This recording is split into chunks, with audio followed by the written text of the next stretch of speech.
Hello everyone. जय हिंद, जय भारत। आप सब लोगों ने देखा एनडीए 1 के लिए नोटिफिकेशन आ गया, 22 के लिए कुछ इंपॉर्टेंट इंफॉर्मेशन, इंपॉर्टेंट फैक्ट और साथ में मैं आपको बताऊंगा कि आप किस तरह से प्रिपरेशन करें कि आप इस एग्जाम को क्रैक कर सकें। कंपटीशन लेवल क्या है, क्योंकि अब 2 एंट्रीज हो गई हैं, मतलब बॉयज और गर्ल्स दोनों इंटर हो सकते हैं, तो क्या क्या चीजों का ध्यान रखना है वो सारी बातें हम वन बाय वन डिस्कस करेंगे। इसके अलावा डिफेंस चैनल पे आने वाले दिनों में, क्योंकि नोटिफिकेशन आ गया है, तो आपको जो कंटेंट मिलेगा वो ऐसा कंटेंट मिलेगा कि जो आपको डेफिनेटली पेपर को कट ऑफ क्रैक करने के लिए बहुत हेल्प करेगा। और इम्पिटस गुरुकुल हमेशा क्वालिटी कंटेंट के लिए जाना जाता है। तो चलिए पहले हम बात करते हैं कि यूनियन पब्लिक सर्विस कमीशन, आपने देख लिया होगा यूपीएससी की जब आप ऑफिशियल वेबसाइट पे जाएंगे तो आपको न्यू न्यूज मिल जाएगी, और वो है कि एप्लीकेशन फॉर्म जो है उसके लिए लास्ट डेट हमारे पास है 11/1/2022, यानी बहुत ज्यादा समय नहीं है। आप 11 जनवरी तक एनडीए 1 के लिए फॉर्म भर सकते हैं। एलिजिबिलिटी क्राइटेरिया क्या है वो बताता हूं मैं, पर सबसे पहली चीज आती है कि 11 जनवरी तक लास्ट डेट यानी 11 जनवरी है। उसके बाद आगे अगर बात करूं मैं कि फॉर्म कैसे फिल किया जाएगा, तो सेम रूल है, हाउ टू अप्लाई। तो आपको फिर से एनडीए की ऑफिशियल वेबसाइट पे जाके ऑनलाइन अप्लाई करना है। कुछ इंपॉर्टेंट चीजें जिन पे मैं आपसे डिस्कस करूंगा, और 11 जनवरी को 6 बजे तक ही आप फॉर्म फिल कर सकते हैं। और अगर कभी किसी को विड्रॉ करना हो तो 18 से 24 जनवरी तक का टाइम दिया गया है। राइट, ये कुछ बेसिक चीजें हैं जो आई थिंक आपने देख ली होगी।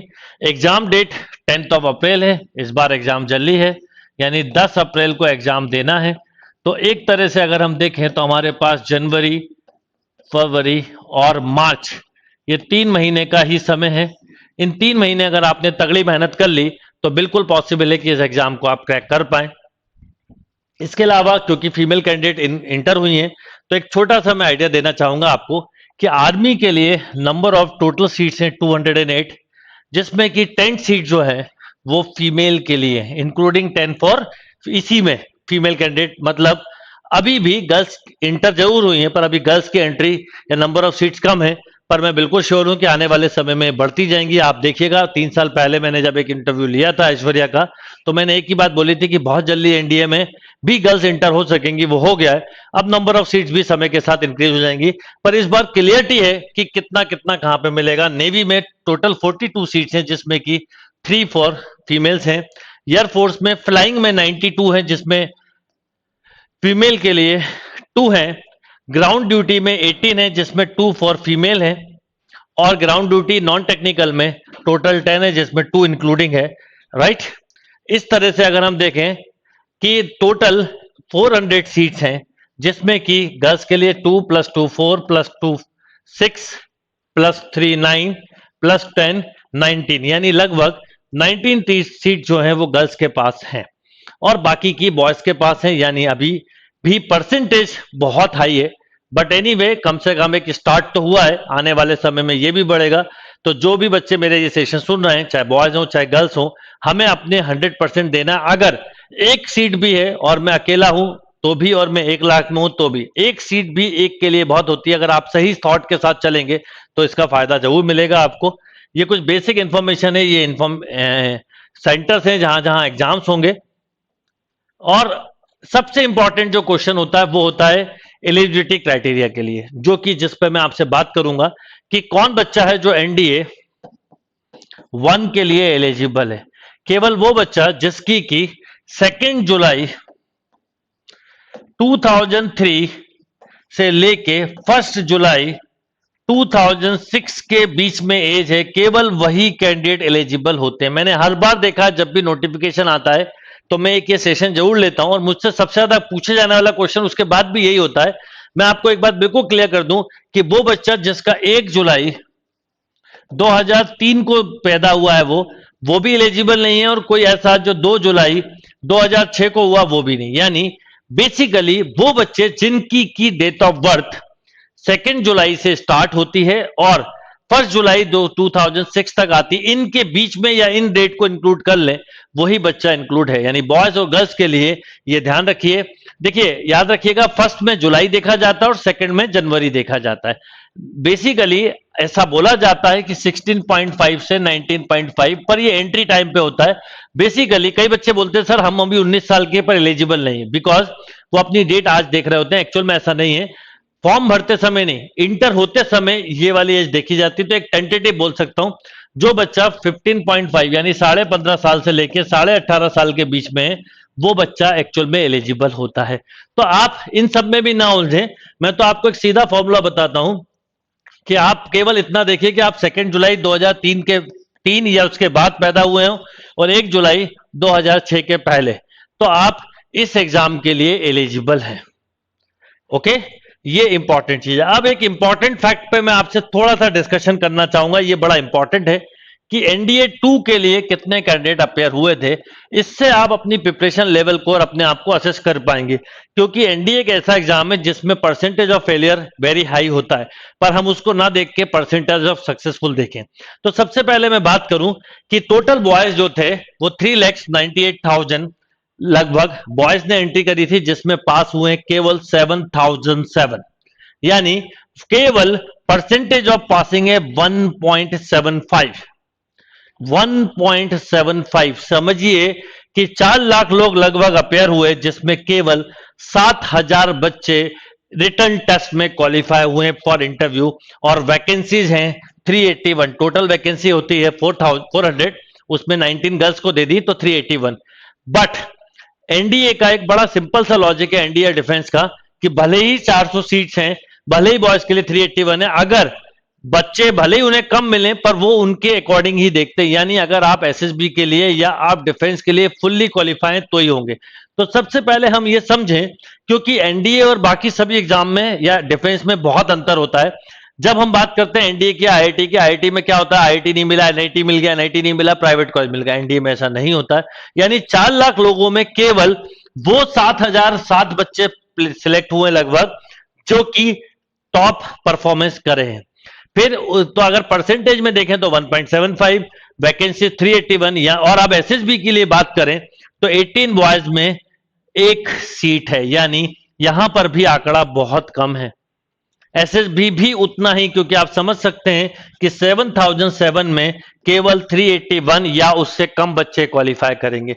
वहीं गर्ल्स की बात करें, फर्स्ट टाइम एंट्री के बाद भी गर्ल्स ने काफी अच्छे फॉर्म भरे, यानी 1,77,000 इतनी उम्मीद नहीं थी, जबकि नंबर ऑफ सीट्स बहुत कम है। परसेंटेज ऑफ टर्म देखें तो इतने कम होने के बाद भी, मतलब केवल 19 सीट होने के बाद भी गर्ल्स ने काफी जोश दिखाया, जो खुशी की बात है। और न केवल जोश दिखाया, बल्कि इतने लोगों ने, इतनी गर्ल्स ने फॉर्म भरा, ये एक अच्छी बात है। और मैं आपको बता दूं, जबकि ये बाद में नोटिफिकेशन आया, इस साल अगर एनडीए 1 की बात करूं तो मुझे ऐसा लगता है कि 4 लाख या उससे ऊपर बॉयज देंगे, तो देखिएगा आप 2 लाख या उससे ऊपर भी, बल्कि आंकड़ा 3 लाख भी चला जाए तो कोई बड़ी बात नहीं है, क्योंकि इस बार गर्ल्स प्रिपेयर करके उतरेंगी। तो आप समझिए कि गर्ल्स में काफी जोश है और ये खुशी की बात है। और इसी जोश को देखते हुए मुझे लगता है आने वाले समय में गर्ल्स की number of seats definitely increase होंगी। और मैं आप सभी गर्ल्स जिनका सपना है कि डिफेंस में जाएं, वो लोग बिल्कुल इस फॉर्म को भरें। इम्पिटस गुरुकुल हमेशा सपोर्ट करता है और आगे भी करेगा। तो यहां पर हम देखें गर्ल्स में, तो गर्ल्स में पास हुई है 1002, यानी 1,77,000 में 1,77,000 यानी 1.8 मान लें, इसमें 1,002 गर्ल्स सक्सेसफुल हुई हैं, यानी percentage of selection is only 0.56।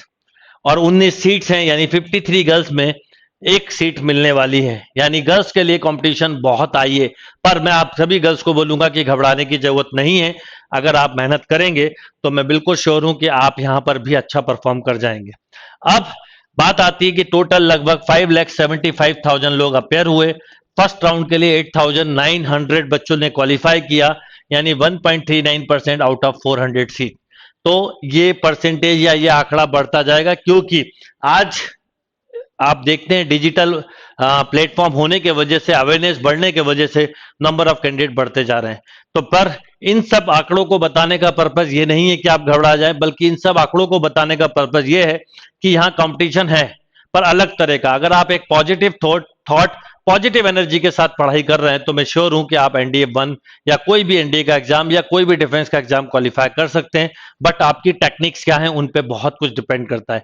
जिन बच्चों ने ये एग्जाम क्वालिफाई किया है, हम लोग अपना एक बैच एसएसबी का 3 जनवरी से चालू कर रहे हैं, और जिन बच्चों ने क्वालिफाई नहीं किया है, जो नए कैंडिडेट हैं, वो लोग 5 जनवरी से एनडीए के लिए एक फास्ट ट्रैक कोर्स होगा, उसको ज्वाइन करके अपने सिलेबस को कवर कर सकते हैं। इसमें ज्यादा पोर्शन मैथ्स को कवर करेंगे और जीएटी भी कवर होगा, पर मैथ्स में परफॉर्मेंस बहुत इंपॉर्टेंट है, तो इन सबको ध्यान रखते हुए बैच को स्टार्ट किया जाएगा। इसके अलावा डिफेंस चैनल पे भी आपको रेगुलर सेशन मिलेंगे। मैं आप सबको बोलूंगा डिफेंस चैनल पे बहुत ही क्वालिटी कंटेंट ऑलरेडी अपलोडेड है। अगर आपने अभी तक नहीं देखा है तो आप देखिए, बहुत सारे टॉपिक्स मिलेंगे मैथ्स और जीएटी दोनों के, किस ढंग से क्या करना चाहिए, सारी इंफॉर्मेशन मिलेंगी जो आपको बहुत हद तक हेल्प करेंगी। तो इस बात को ध्यान रखिए। तो ये फिगर बताने का एक ही पर्पज है कि ये फिगर दिन पे दिन बढ़ेगा, पर अगर आपके अंदर ड्रीम है, आपका सपना है कि कुछ करना है, तो फिर सोचना नहीं है, कर दिखाना है। टाइम कम है पर कोई प्रॉब्लम नहीं है। देखिए आप लोग सब जानते हैं, थोड़े से अगर इसके पैटर्न की बात करें, मैंने लिया हुआ है वैसे कि सिलेबस क्या, सिलेबस आप सब लोग जानते हैं कि मैथ्स 11th 12th वाला पूरा है और इसके अलावा जीएटी है। अगर हम बात करें मैथ्स की, तो मैथ्स के सिलेबस में ये वाले पोर्शंस को कवर किया गया। अच्छा, सेक्शन 2 में जब जाते हैं आप जीएटी में, तो फिजिक्स करीब 25%, chemistry 15%, general science 10%, history 20%, geography 20%, current event 10%। यानी अगर इन ऑल अगर हम देखें तो पेपर के थोड़े से लेवल को समझें तो 2-3 चीजें निकल के आती है। मैथ्स की जब बात करें तो मैथ्स 300 मार्क्स का है, जीएटी की बात करें तो 600 मार्क्स का है, जिसमें 200 मार्क्स केवल इंग्लिश के, 200 मान सकते हैं हम लगभग जनरल अवेयरनेस के या जीएस के बोल दें, और 100 फिजिक्स ले लीजिए, 50 केमिस्ट्री मान लीजिए और 50 ही बायो। अब अगर आप इसमें 150 और अगर आप इसमें 300, यानी अगर आप 50% स्कोर करते हैं, तो मैं आपको अभी से बोल सकता हूं कि आप श्योर कट ऑफ को क्लियर करके इंटर हो सकते हैं। इससे कम ही जाता है कई बार। नॉर्मली अगर हम देखें तो अभी तक का ग्राफ जो है वो 360 मतलब 320 से 365 के बीच में चल रहा है, पर ये तो मैं 450 की बात कर रहा हूं। तो आप 50% सिलेबस करके भी या 50% पेपर करके भी क्वालिफाई कर सकते हैं, वह शर्त है कि वो एक्यूरेसी हो। कई बार हम पेपर देके थोड़े से नर्वस हो जाते हैं या फिर अपने आप को टेम्पर लूज कर देते हैं, वो नहीं करना है। तो इस बात को ध्यान रखिए। अगर आप मैथ्स में इनफैक्ट 120 के आसपास और जीएटी में लगभग आप 250 के आसपास लाते हैं, तो भी आप इंटर हो सकते हैं, क्योंकि दोनों तरह के कट ऑफ देखे जाते हैं। एक इंडिविजुअल, अगर 30% इंडिविजुअल माना जाए तो 90 इसमें और 180 इसमें लाना है, पर ये मिला के होता है 270। एक ओवरऑल कट ऑफ जाता है जो लगभग 350 या उससे ऊपर जा सकता है, वो कहीं से भी कमा सकते हैं। पर एक सेफ बात बता रहा हूं कि 120 और 250 ला के भी आप सिलेक्ट हो सकते हैं, पर आप इतने कम की जगह 50% को टारगेट रख के करें तो आपको फायदा मिलेगा। तो ये एक इंफॉर्मेशन सेशन था, एक नोटिफिकेशन इंफॉर्मेशन थी। डिफेंस चैनल से आप जुड़े रहेंगे तो आपको आने वाले दिनों में रेगुलर बेसिस पे बहुत सारे ऐसे सेशन मिलेंगे जो आपको कहीं ना कहीं हेल्प करेंगे। पर मैं आप सबको एक ही बात बोलूंगा कि आप स्टार्ट कर दीजिए, वेट मत करिए। सबसे पहले तो 11 जनवरी लास्ट डेट है, फॉर्म फिल करिए। 10 अप्रैल को एग्जाम है, उसको लेके, और अभी एग्जाम को लेके ये मत सोचिएगा कि पोस्टपोन होगा कि नहीं होगा। आप सबसे पहले सभी लोग टाइमली फॉर्म फिल करिए, ऑफिशियल वेबसाइट पे जाके पहले सारी इंफॉर्मेशन अच्छे से पढ़िए, उसके बाद फॉर्म फिल करिए। अपनी डेट ऑफ बर्थ जरूर देख लीजिए। आप 2 जुलाई 2003 से 1 जुलाई 2006 के बीच में होना चाहिए। और फॉर्म फिल करने के बाद सिलेबस आप लोगों को पता है, पीवाईक्यू प्रीवियस ईयर के पेपर्स बहुत हेल्प करेंगे, उसको एक बार देखिए। सबसे पहले आप 21 का पेपर 2 और 1 देखिए और according to paper preparation start कर दीजिए। जो सेशन डिफेंस चैनल पे ऑलरेडी हैं उनको रेगुलर बेसिस पे देखिए, और जो नए सेशंस होंगे, स्मॉल सेशंस होंगे पर वो बहुत यूजफुल होंगे, उनको रेगुलर देखिए, आपको बहुत फायदा मिलेगा। एक माइंड को सेट रखिए। अगर आपने सोचा है कि आपको डिफेंस में जाना है तो बस फिर एक ही बात याद रखिए, रुकना नहीं है, बढ़ते चलना है। जय हिंद, जय Bharat, thank you and all the best.